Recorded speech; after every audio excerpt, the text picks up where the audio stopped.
All right, thank you everyone for joining our second Assistive Technology Week. We are so excited to start the week off by learning more about eye gaze evaluations and tips. For the first presentation, we have speech language pathologist Rachell Johnson and occupational therapist Barb Kelii. Has 16 years of experience in the field of speech language pathology and has been working with assistive technology since 2011, specializing in eye gaze evaluations and treatment. She is an ASHA certified speech language pathologist and a recipient of ASHA's ACE Award. Currently, she works for the Stepping Stone Group serving Florence One Schools in Florence, South Carolina, as one of the district's assistive technology team leaders, working with students ages 3 through 21. Rachell is also an AT consultant for the Technology for Home program in Minnesota, finding AT solutions for persons of all ages. She enjoys writing and public speaking. Rachell loved previously serving as the Assistive Technology Program Manager for the ALS Association, DC, Maryland, Virginia chapter, and helping to open one of the nation's first freestanding AT clinics for those with ALS. She has published 2 articles in Closing the Gap magazine, and she has presented at 7 national conferences, as well as host of online AAC and AT webinars. Barb is an independent assistive technology consultant. Barb holds a master's degree in occupational therapy and is a licensed and registered OT and member of AOTA. During her over 20-year career, Barb has worked in home-based early intervention, preschool, and K-12 services, pediatric home care with statewide grant-funded programs. As a professor with the College of St. Catherine, she helped write and create 2 courses for a fully online OTA program in 2013, where she began to specialize in AT to provide unique environmental controls, wheelchair drive control modifications, device mounting, and personalized access methods for clients of all ages. For the past 5 years, Barb has been providing OT services to early childhood and kindergarten students, as well as providing AT evaluations, device and software training and trials. Barb has presented at several national and state conferences on AT and OT topics and has 2 journal publications. If you have any questions during the presentation, please feel free to use the chat feature on Facebook, or if you're joining on Zoom, please use the Q&A feature. The presenters will be answering the questions at the end of the presentation. I will now hand it over to Barb and Rachell. Thank you for that lovely introduction. And I'm going to go ahead and share my screen.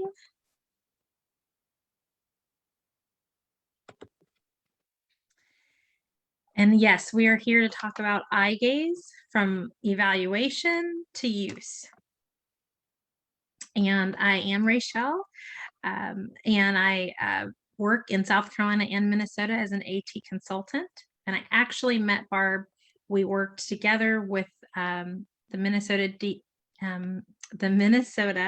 North Dakota, South Dakota chapter of the ALS Association prior to me coming to work with ALS in Virginia, DC, and Maryland. So we've known each other for quite some time, and we love presenting together. Yes. Hi, everyone. I'm Barb Kelii, and just glad to be here and talking with everyone about eye gaze. So let's get started.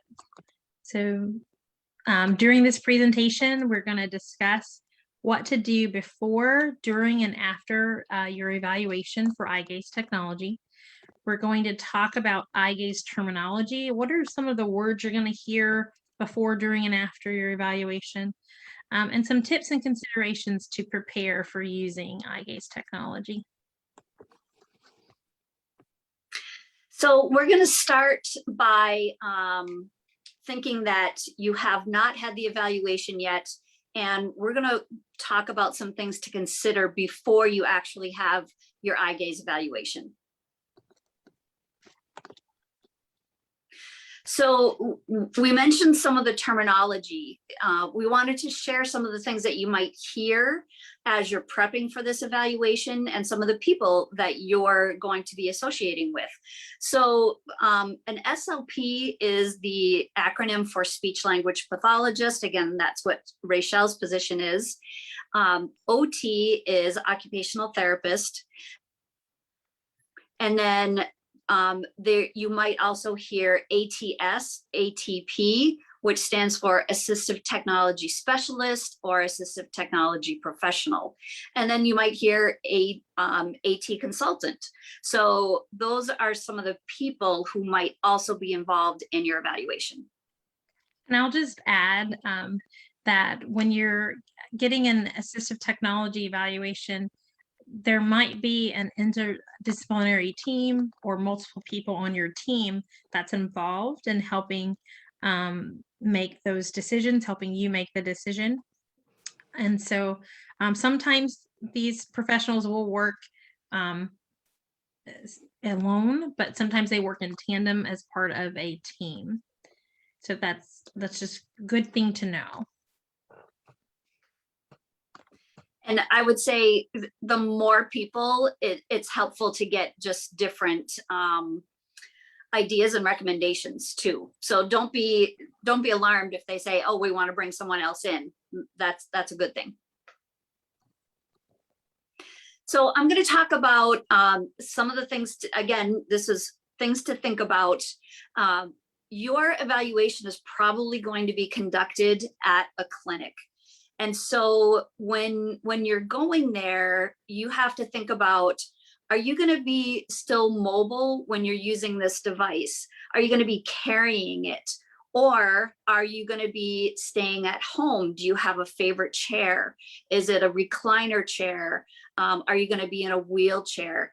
Do you stay there? Like if you get up and you like to have your coffee or like to have breakfast in a certain area, is that in one part of your home and then you move to another part of your home for the rest of the day? If you're using a wheelchair, are you planning on changing your wheelchair anytime soon? You know, are you going to be changing systems? Because that affects the mounting and how that device might be connected to your wheelchair. And then the other thing to think about is, are you going to be taking it outside the home? Are you going to be going from home to work or to someone else's home during the day? Do you make a lot of social calls? So the weight of the device might also affect some of your decision making. So again, things to think about. Yes, and I'll just quickly add that when you come to the clinic for your evaluation, if that is not the chair that you are normally in, you really need to make that known to the team that's evaluating you, because that's going to be really important to know for mounting. So if you think about where you're most comfortable or where you're planning on spending a lot of your time when you are letting them know about seating. Right. And lighting is different too between your home and a clinic setting. Obviously, a lot of us don't have those fluorescent overhead lights. So thinking about where you're going to be and talking to the evaluators about that. Yes, if there's a lot of light in your home, and if you're seated near windows, that may affect the eye gaze device depending on the make and model of what you're getting. So be sure to mention if there's lots of light in your house. So computer access and environmental controls.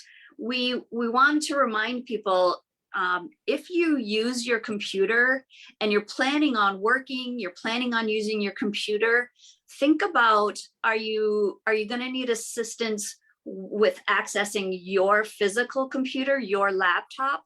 Or do you think you're going to be using this eye gaze device to do that same work? And will the software be compatible on the device that you're getting? Or will the device have to be able to link to your computer for you to be able to use those programs? And also, if there are things that you love to do and you love to access, whether it's listening to audiobooks or playing games or using a certain app. Some of the devices are based on either an Apple product or an Android product or a Windows product. So if there's something that you really like and you want to be able to keep using, then be sure to think about that and bring that to the evaluation.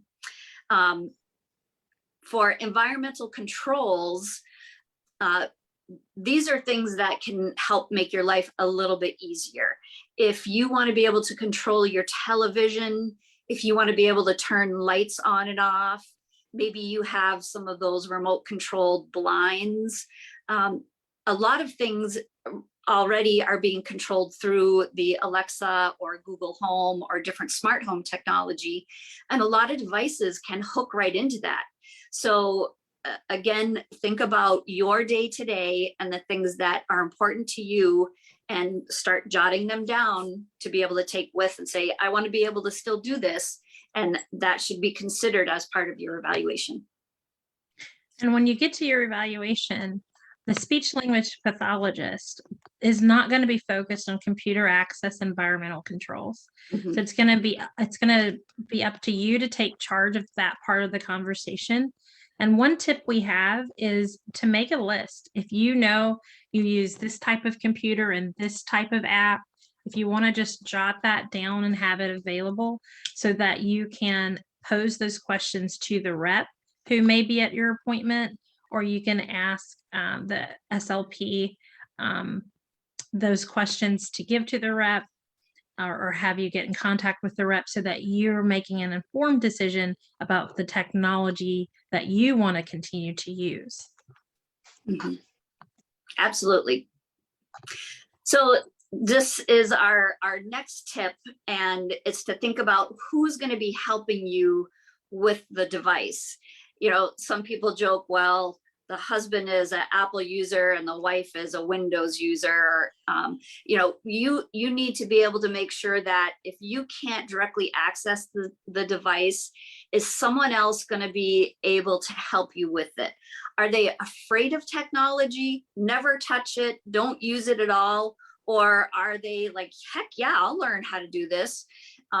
It really makes a difference, especially with the higher tech devices, for those caregivers who are really not used to working with technology. You have to make sure that the device that you're going to choose is going to be able to, someone's going to be able to help you, or that you're going to be able to give them enough direction that they can help set it up for you.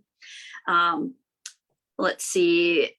Yep. And so with the environmental controls, also those devices, they're going to be able to set up other things, and the rep should be able to help you with those. But if something goes wrong, for instance, there's a software update and maybe you lose some of those settings, will somebody be able to help you reset those back up? Yes. Something else to consider is if you, your family, or your caregivers speak more than one language. Do you have a family member maybe who lives in another country or another state, and you speak to them every week on the phone in that language other than English? Or maybe you speak to other people for work in another language. A lot of the devices have the ability to switch from English to another language. So what is that other language, and how easy is it to be able to switch back and forth? When you go to the evaluation, and if you or your caregivers speak another language, you need to make sure that they're going to provide an interpreter in that language and possibly that dialect that you speak for the day that you are going to be there. And even if you feel like you'll be able to do the talking, it's a pretty long evaluation. And if you start fatiguing, it's probably going to be good to have someone who can continue that conversation for you, or do more of the talking and the explanation. Yeah, Anything just else on that, because, Rachell? Yeah. yeah, I was going to add, just because you have a family member who will be going with you to the evaluation that can speak and interpret in the language that you need, doesn't mean that you're not entitled to that interpreter. So the interpreter is trained with more medical lingua, and the facility should be providing you with one. So don't be afraid to ask when you call to verify your appointment.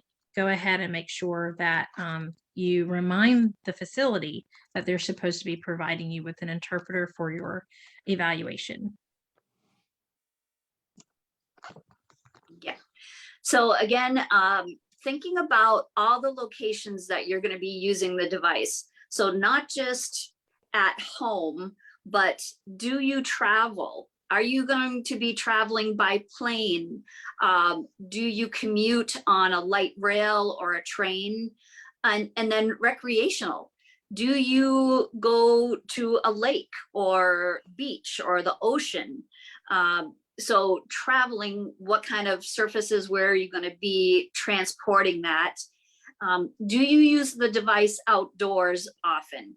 So when we mentioned earlier about having a lot of windows in your home, sunlight and direct sunlight can affect how some of these devices can read your eyes and accurately figure out where you're looking. And it could impede your ability to use the device in that manner. So if you are someone who likes to be outside, whether it's just on your back deck, if you have a lot of windows, or if you are a softball enthusiast, a football enthusiast, you're going to be outdoors a lot. That's something that's important to share with the evaluators. I put in, do you need a device that's waterproof? Some of the cases that are made that come with the devices say that they're waterproof.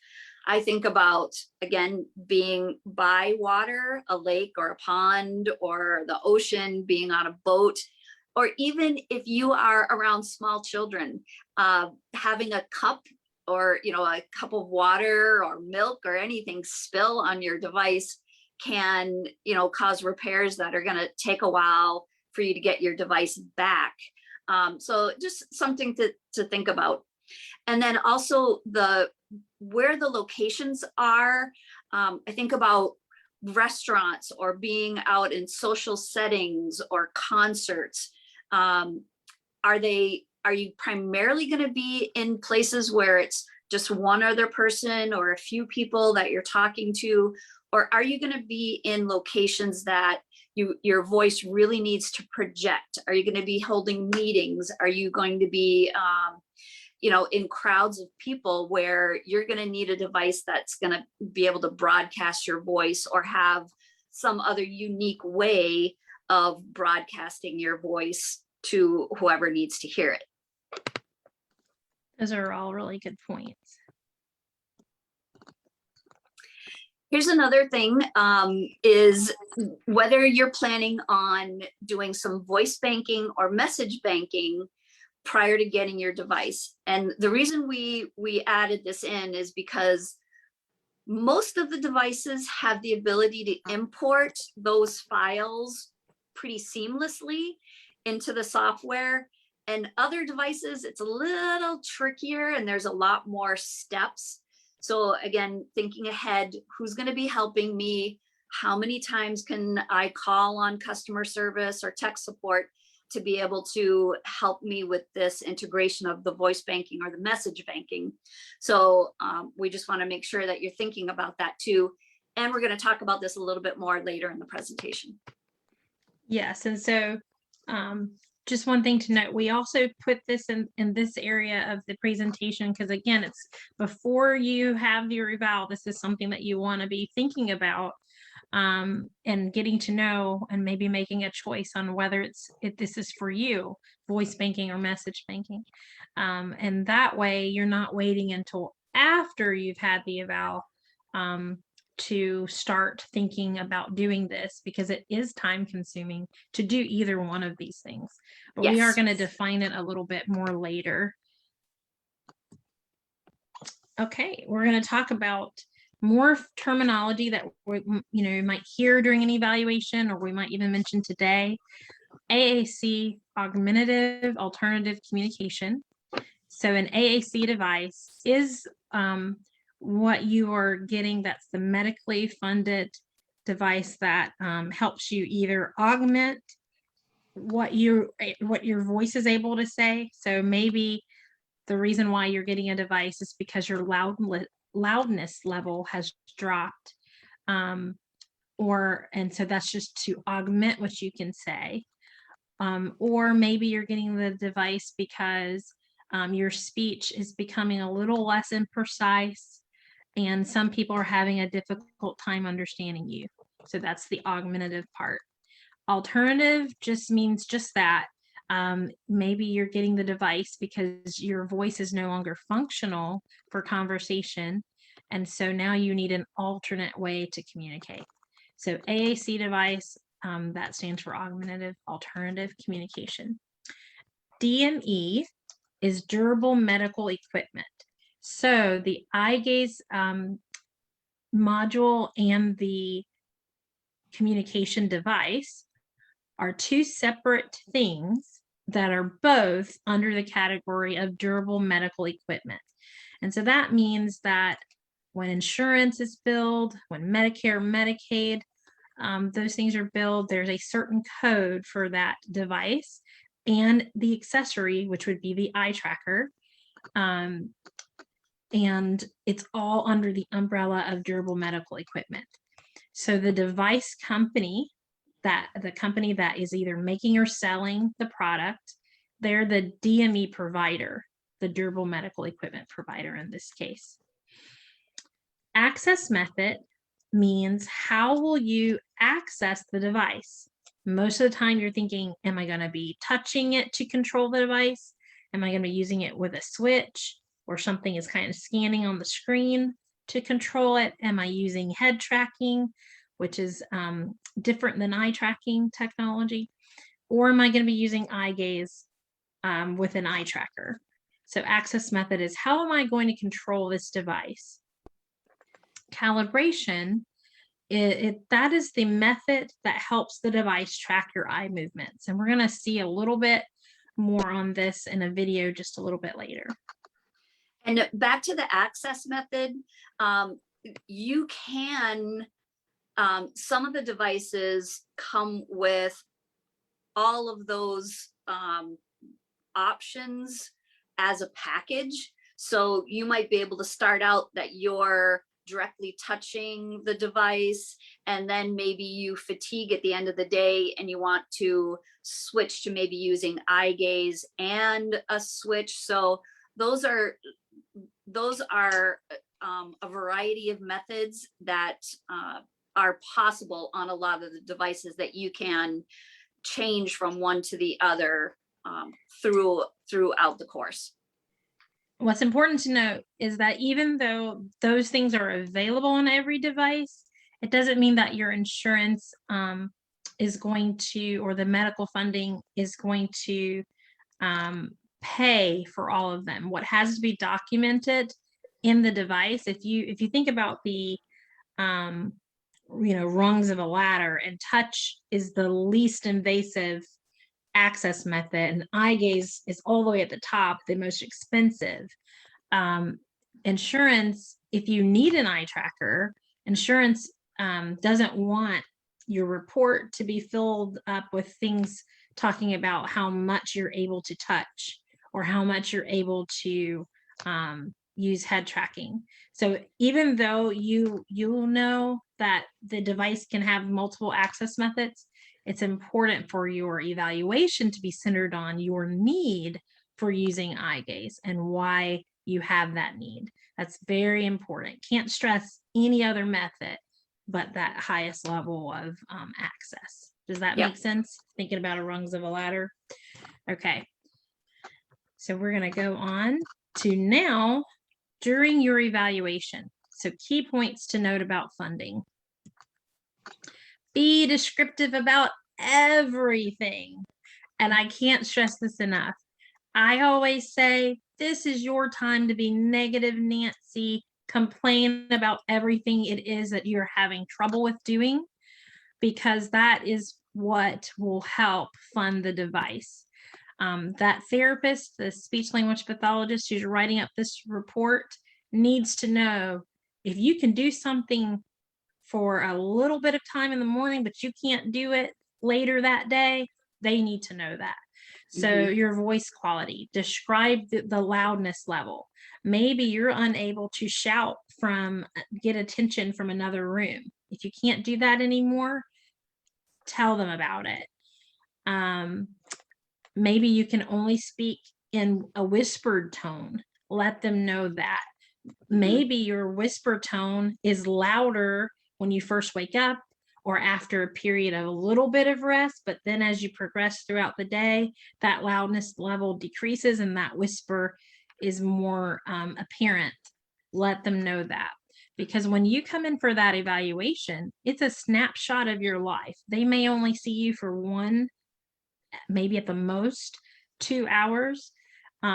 So it's a snapshot and they're only going to see how you're doing. And if you were well rested before your appointment and you're talking in a louder quality voice than you are normally able to day, you need to let them know that, okay, right now I'm sounding like this, but because I'm going to talk to you for the next 2 hours, by the time I get home, I'm not going to have as much of a voice. They need to know that. Any vocal changes that you're having, imprecise speech, maybe your consonants don't sound like what you think they should be anymore, or maybe people who are used to your voice can no longer understand you on the phone because they're not face to face with you. Or maybe people who are used to your voice can no longer understand you when they don't know the topic of conversation. That tells the therapist how that imprecise speech is affecting you directly. Maybe it's your breathing and speaking. Did you know that you actually need to be able to breathe and speak together? That it's not 2 separate things that's happening. So when you speak, you have to be able to coordinate your speech and breathing. And that sometimes changes with persons who have ALS. So let them know that. You don't need to be prescribed an oxygen tank for you to be having trouble with breathing and speaking. You can have that trouble before it gets to the point where you need any additional help from a doctor, but it's important for the speech therapist to know you're having that trouble. So that might mean it may show up as I can say a few words, but then I have to take a breath before I can go on. So that might be characteristic of having difficulty breathing and speaking together. Think about sustained movement, not that movement that you can do during the snapshot of that evaluation or for a little bit of time.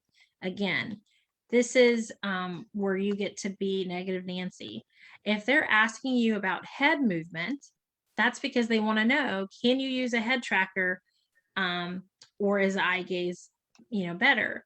And if they ask you for range of motion of your head and they ask you to follow my finger, you might be able to do that for that snapshot of time. But you have to think and say, oh, wait a minute, if this was the only movement I could do to communicate, can I sustain that movement all day long to communicate with whoever I want to? And if the answer is no, I'm going to be so fatigued in my neck, or maybe I can hold my head up, but after a little while, maybe an hour or 2, it kind of flops over. You don't have sustained movement. And so what you don't want to happen is during that evaluation for your eye tracker, for a professional to just do a simple test of your movement and say, oh, we can get you a head tracker instead of an eye tracker. So just think about that as sustained movement, because they might not be thinking in that way. Also, handwriting. They have to document if you can handwrite. And if you're able to sign your documents, if you don't require a stamp, they're going to have to note that you can handwrite. And so insurance and medical funding are going to ask the question, if you can handwrite, why do you need eye gaze? So you have to think about it in a sustained movement type of way. Do I have the ability to handwrite all day long for every single thing I want? And the answer might be no, because you might be fatigued. Your hands, the ability to grip the pencil or pen, and the ability to sustain that movement for every single thing you want to communicate might not be functional for you. So you want to express and describe everything that you're going through to the person who's doing your evaluation, which their speech language pathologist will be the person writing up this evaluation report to get the device funded. So that's the person who needs to know all these things. Okay. No, and I wanted to ask Barb, did you have anything you wanted to say about that? Nope, I think you covered all those points just great. Okay, so next, before the this is during the evaluation, you want to make sure that you know your insurance requirements. Now, most insurances will follow Medicare guidelines, Medicaid, Medicare the insurances kind of look to them. But some insurances or managed Medicaid plans might require some type of prior authorization for AAC. And I must say that one definition that we left off was SGD, which stands for speech generating device. That is the type of evaluation that you're getting. So you might want to check and see if your insurance requires a pre-auth for that type of eval. Medicare and Medicaid require face-to-face notes from your physician. This is different than the doctor's order for you to have the evaluation. So prior to your evaluation, your doctor sends an order for the eval, but after the evaluation, Medicare, Medicaid, insurance, they're going to check the doctor's face-to-face notes, and most DME providers will require those face-to-face notes to be turned in with all the other paperwork. And in the face-to-face notes, the doctor has had to have had an appointment with you recently where communication was discussed, and the doctor wrote in their face-to-face notes that your communication is severe, that you're having a severe problem with communicating functionally throughout the day. So basically what the speech therapist writes, the doctor has to, we have to make sure that those two things match what's in the doctor's notes. For those of you who are associated with a clinic, then that's probably going to be easiest to get your clinic doctor to write that face-to-face note. But then you have to make sure that it is your clinic doctor who is signing off on the prescription for the device, which is something that the DME provider asks for. You don't have to go in and ask for a prescription for the device after that appointment. Your therapist turns in the report to the DME provider.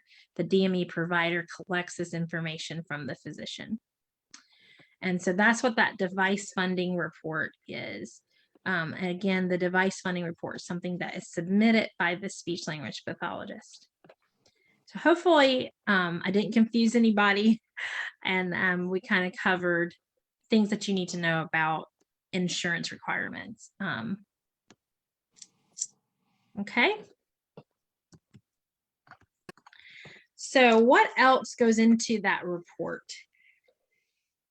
So the SLP, the speech language pathologist writing this report, is going to inquire some things about your health that you might not think they need to know, but they have to have it for that report. So there's probably going to be some type of health history questionnaire in your as part of your evaluation, either prior to you arriving or the first thing that they discuss. They're going to need to know if you have any other disorders or diagnoses. So any comorbidities, vision, That's really important to note because vision may affect your use or the type of eye tracker you're going to use. Some eye trackers can, I guess my thought is some eye trackers are better with certain vision disorders than others. All of them have certainly made lots of improvements since Barb and I, our Minnesota days. And so before, a long time ago, if you had bifocals and trifocals and or a different type of vision disorder, nystagmus or something, eye trackers might not have been the best for different vision disorders. But now with advances in technology, you just have to try it. So the SLP will note what vision disorder you have, but just because you have a vision disorder doesn't mean automatically that you can't use an eye tracker. You have to try them and find out what's the best one for you and your situation or your glasses or your vision aid. And if you have different glasses that you wear, maybe you wear computer glasses when you're a certain distance away from something, and then you have progressive lenses or different reading glasses, be sure to bring those to your evaluation so you can try it out. And there's different things that they'll be able to do with the screen, whether it's in large text or anything like that, but make sure to bring those glasses with you as well. Right. And they're able to change, contrasting colors if that helps with your vision. And even if you have a vision disorder that affects your eye movement, and we have worked on a few cases like this where the person's eye movement, whether their lateral movement or other types of movement is affected. So we were able to change what was presented and how things are presented on the screen to make it consistent with how the person's eyes were able to move.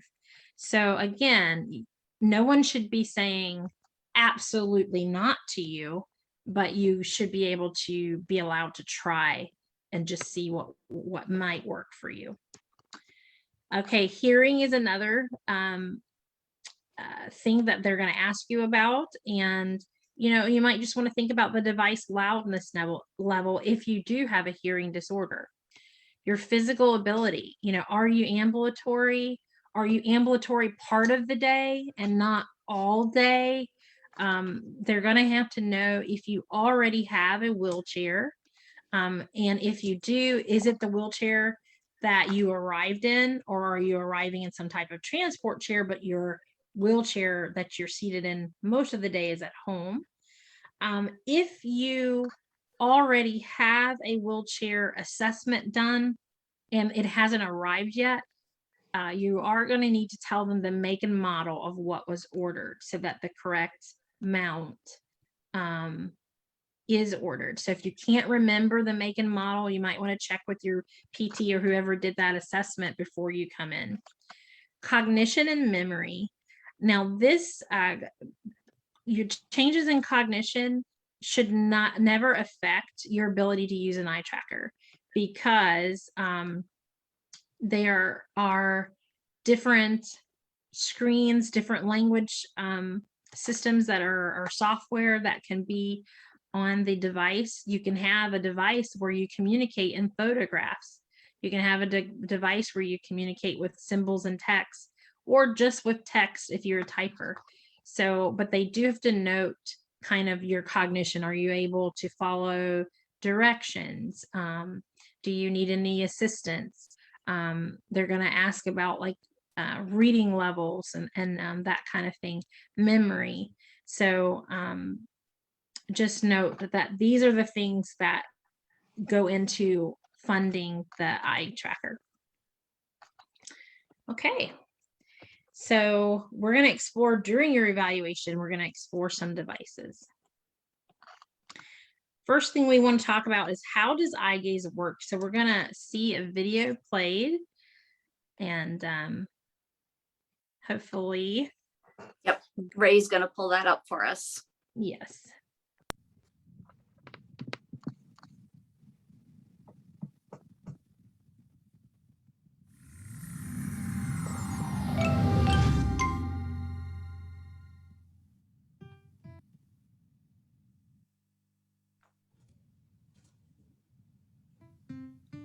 Eye tracking is a technology that is used to see where a person is looking on a computer screen. The technology can also be used to control a computer. Instead of using a traditional keyboard and mouse, you control it by using your eyes.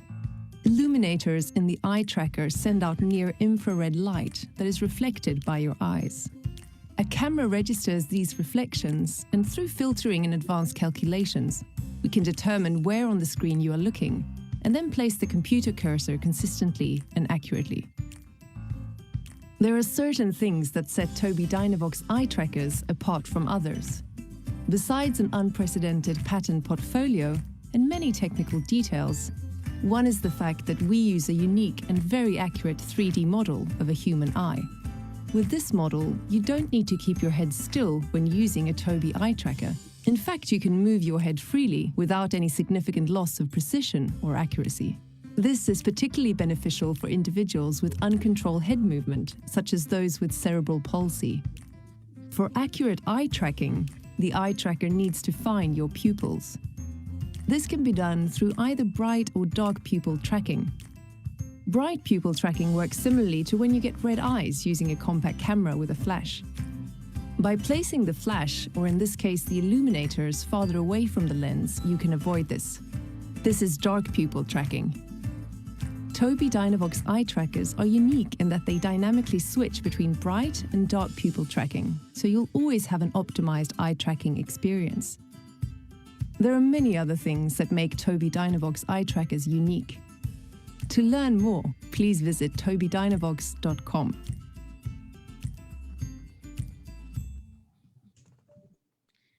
Okay, and do I need to share again? Yes.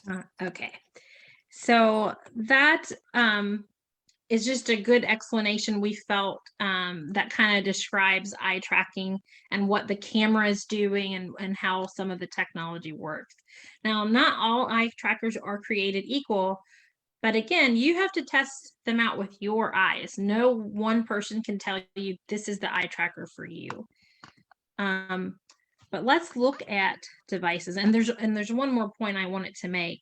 So that evaluation for obtaining eye tracking technology with your communication device, that's for just that, communicating, right? That's the main thing that the device, the funding companies, funding sources such as Medicare, Medicaid, and private insurance, they're only looking at how can you communicate with it. But we know that you want to use that device for other things other than communicating, like controlling your environment or accessing your computer. If you need an eye tracker to access just the computer and you don't need the communication software, you would be thinking of a different type of evaluation. That might be something that the ALS Association could help you try out. But that would also be something that's private pay, or you might be looking at the Steve Gleason Foundation or a GoFundMe page or some other type of private entity that's helping you pay for just an eye tracker. So in that video, she had a giant computer monitor and she had an eye tracker, little eye tracker bar that was at the bottom of that monitor. So she's not using a communication device.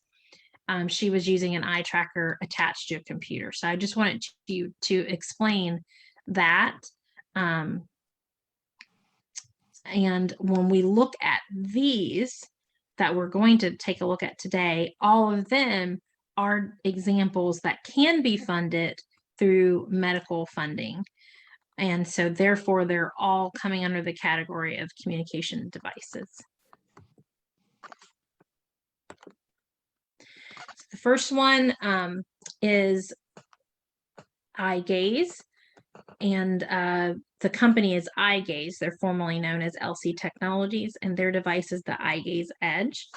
And just one thing that I can note about them is that their pages are automatically set for high contrast, and their camera is hanging down below.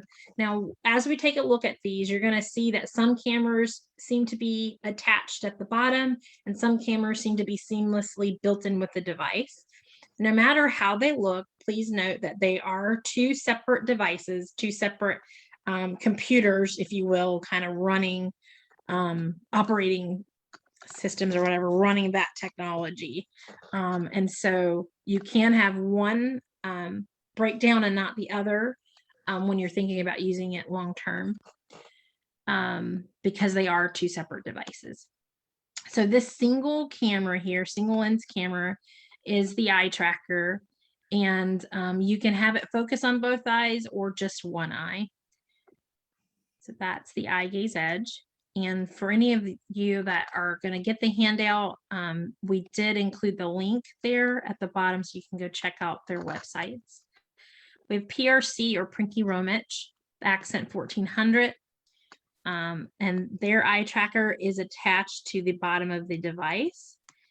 Theirs has a handle and a kickstand that you can use. In addition to, all of these are able to be mounted.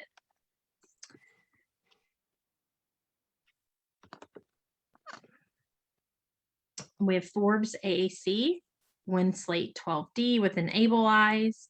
This is an example of a product by Forbes AAC. Now, some of these you can kind of see the keyboard here for the eye gaze edge, for typing out your messages. And here you have some environmental controls that's pictured on the PRC device. This one is pictured with a page set that someone might need symbols to use instead of just words. But note that all of the devices have the capability of just using a keyboard to type out your messages, and also kind of a folder of phrases, if you will, of saved things that so that you don't have to type out everything. And I can say that, some people, it's really a pairing of the device and the software. Some of the device companies, you can have a different software loaded onto it. So, and some only come with one option. So that's why we really want to emphasize to try more than one device and really tell your evaluating therapist that you want to try 2 or 3 to be able to get a good feel of what you like. We've seen some people look at one software, we turn it on and they go, no, I don't like how that is set up. And then the next one, they just fall in love with it. So again, it's very personal to the user. Right. Here are the I series by Tobii Dynavox. So you have the I13, which is the smaller one, and the I16. The tracker is in the bottom part of the device. Here is another device by Tobii Dynavox. It's the M12. And this one is a Surface Pro tablet with their eye gaze bar attached at the bottom. Here is the Zuvo 12 and 16D. I think this is only the 12D that's pictured here. And this is from Talk to Me Technologies. And the eye gaze bar is called iSpeak. It's also one thing that you might want to note is that some of these companies, such as Tobii Dynavox and Eye Gaze Edge, they make their eye trackers themselves. And other companies such as PRC or Forbes or Talk to Me Technologies outsource their eye tracker from another company. So that may be something you just want to note and keep in the back of your mind and think about, does that matter to you? Control Bionics is an example of a system. They have a trilogy, which means that they called it that because they have multiple options for you. And one of them does include an eye tracker. To find out more about Control Bionics and their products, especially if you're thinking I need an alternative to eye gaze, please check back later this week. I think it's tomorrow for Jill's presentation with Control Bionics to hear more about that device. The important thing for you to know is there is no such thing as the best eye gaze device. There is only the best device for you. And again, you have to try more than one to know what's the best for me. So if your evaluator is only planning on showing you one device, make sure that you've asked about that before you arrive for your appointment. I want to be shown more than one. I want to try more than one. So choosing the right device for me, and I know that we only have about 10 minutes left, so we'll zip through these so we can get to questions. You're going to want to know and ask the rep if that person is at your appointment, or make sure that your therapist knows you have these questions for the rep. Okay, so what is the warranty like? And you want to read the fine print on that warranty. Some of these devices have a warranty that covers the lifetime of the product, and some of them have a certain number rule. So you could have it sent back in 4 times and that's it. So that's just an example. So you want to make sure you understand what the warranty is. Find out, when is tech support available? What are the hours of operation for tech support? What is the return policy? Eye gaze, it's a device and it's no different than you being the customer or the consumer for getting a new computer or a new cell phone. Even though your medical insurance is paying for it, you're still the customer, and there's a return policy. So make sure you know what that is. Because if you get it and you're unsatisfied, you need to know the steps of how to return it and still be able to get something else through your insurance. What is the DME provider's policy on in-person support and training? So that's an important question you want to know before you leave that evaluation. How many times are they going to offer in-person support and training? That's something you definitely want to ask. How easy is it for me to do the programming, or for my support system at home to do the programming?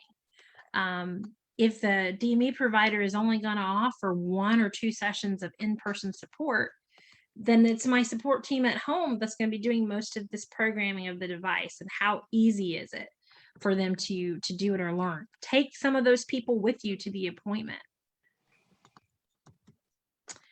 Choosing the right features. Ask to demo the phone and internet use on the device. If you plan on using your cell phone or your computer or accessing the internet, make sure you know exactly how that works, that you've seen a demo of it work, or even ask for a separate appointment from the rep before you make your decision.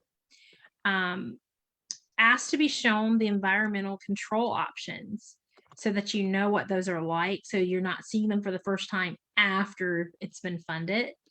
Ask about custom features such as languages. Is this able to have multiple languages that I can speak in? Contrasting colors, symbols or photograph changes, even pronunciation changes. But you want to make sure you know a little bit about what the device can do to help inform your decision. Remember that you can choose your selection method within the eye gaze technology. So you can dwell, which is just staring at the word or sentence you want to say, or the letter on the keyboard. And after so many milliseconds, it's going to select. That timing can be changed for anything that we're about to say. So dwell, blink, or switch. So blinking is when you look at something and it doesn't select until you blink at it. And a switch is you're looking at something and it doesn't select until you tap a button with your hand or any other available body part, even your head. And the timing for dwell, blink, and switch can be adjusted. So to kind of know what your plan is for accessing this device, even within eye gaze technology. Okay, once your device is ordered, now what? So the device may take 30 to 90 days to arrive. And while you wait, if you had decided to do voice banking or message banking, you want to probably review what are those steps to get it into the device so that when it arrives, I'm ready. So voice banking is the act of creating a synthesized voice. You know, if you think about, hey Siri or hey Google, and they talk back to you, that's a synthesized voice. And some people don't like the synthesized voices that the devices come with because they don't really sound like you. So for that reason, you might have decided to voice bank, which is the act of creating a synthesized voice using lots of recording of your own voice. Message banking, on the other hand, is saving pre-stored phrases and messages that you say often, and you're saving them phrase by phrase. So we did include 2 links. I don't think we have time to go into them. Barb, yours that you'd found was your ALS Right. guide. Yep, it's that first link. And when you click on that, it'll take you to a page that talks about 2 software programs that allow you to do voice banking or message banking or both. And then also that if you have difficulty paying for that software, you can write to Team Gleason for assistance with funding for that. Okay. And then the other one, quickly, mymessagebanking.com. This is if you've decided to do just the message banking, just saving your phrases. And it was developed through a partnership with Boston Children's Hospital, their ALS program, and Tobii Dynavox. So Dr. John Costello treats patients with who have ALS at Boston's hospital, and he was instrumental in working on this website. These automatically get loaded into devices, and you don't have to have a Tobii Dynavox device for this to work. It would still work. So those were the links that we found that you might find helpful, something to do while you wait. So you have your device. What's next? You're going to make sure that you set it up and start using it. You're going to have calibration and perhaps more than one profile. So that's something you definitely want to ask about is, can you set up multiple profiles? Maybe you have a profile of how your eyes are working when you're well rested and how they're working when you're more fatigued. It's important to note that you don't have to calibrate multiple times. Once you have calibrated the device to your eyes, you shouldn't really have to change that calibration unless something major changes about your body or your positioning. Calibration also just means it's the act of the device learning your eyes. So it might be a series of dots that you have to track. And there's different tips and tricks per device that you want to make sure that the rep explains to you in your setup appointment. You're going to start customizing, personalizing your device. Build up your tolerance for use. Eye gaze is like using your eyes. It's more than using your eyes just to see. You're not going to maybe be used to using your eyes in that way. It's like flexing a muscle you haven't flexed in a while. So you might want to start off with 30 minutes a day to an hour to 2 and build your tolerance up for it. And list others to help you with setting up your environmental controls. And don't be afraid to call tech support. They're there to help. So now we'll take questions with the 2 minutes we have left. Were there any questions? You guys mind going into kind of a little bit about mounts and insurance and how many mounts can you get through insurance? That's really great. So for mounting, insurance typically pays for a mount, and certain insurances will allow a universal type mounting code, which could mean that you get more than one mount. But typically what I would say is go in with with the idea, because insurances love to change their rules, and sometimes it can vary from year to year, but go in with the idea that you can only get one, but ask about if there is universal mounting. And universal mounting, again, it's just a code that the therapist can establish the need for maybe a floor stand because you're in the bed or in an easy chair part of your day, and then a mount that attaches to your power chair for other parts of the day. If you have a funding source that will not accept that universal mounting code, and they're adamant that it has to be written as one mount only, go with the amount that you're going to maybe need or use the most often. So if you are constantly out and about in your power chair, that's probably the amount you want to go with. And then you can call on associations like the ALS Association and check with them to see if they might have a mount available for a floor stand in their loan closet. And so you might want to check with them if you hear that your insurance or funding source is going to only let you get one mount. So hopefully that answered the question on that. Absolutely. Thank you so much.